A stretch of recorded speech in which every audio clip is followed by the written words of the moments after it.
Nanawagan si Senate President Franklin Drilon sa kanyang mga kapwa-senador na sa halalan sa susunod na taon na tapusin muna ang kanilang tungkulin bago asikasuhin ang pangangampanya.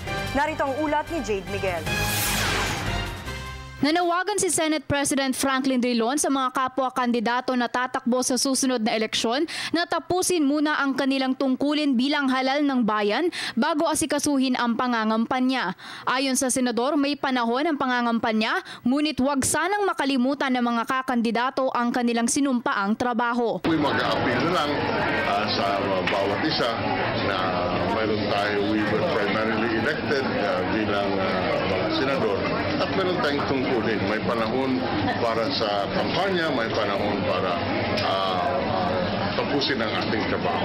Pagkatapos ng flag ceremony na ginanap sa pagdiriwang ng ika-100 taong anibersaryo ng Senado, ibinahagi ni Drilon na nakumpleto na ng Partido Liberal ang kanilang senatorial lineup, kung saan naidagdag dito of NATCO Representative Crescente Paez at Interior Assistant Secretary for Muslim Affairs Narima Argbolodto. Mr.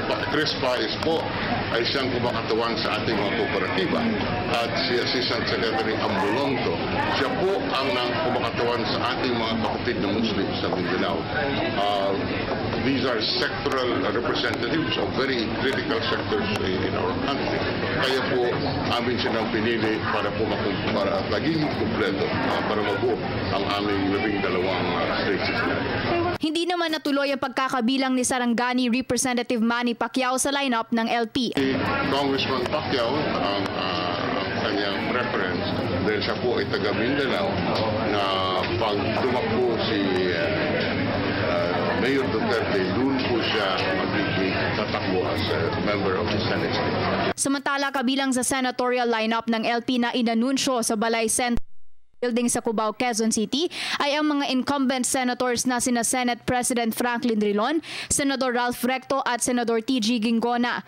Tatakbo naman muli sa pagkasenador sina Francis Kiko Pangilinan at Rehabilitation Czar Panfilo Lacson na i-adopt ng partido bilang guest candidate.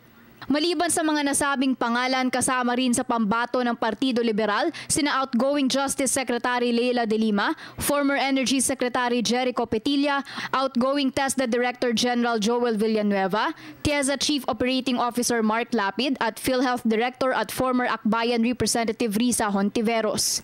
Para sa Telebisyon ng Bayan, Jade Miguel.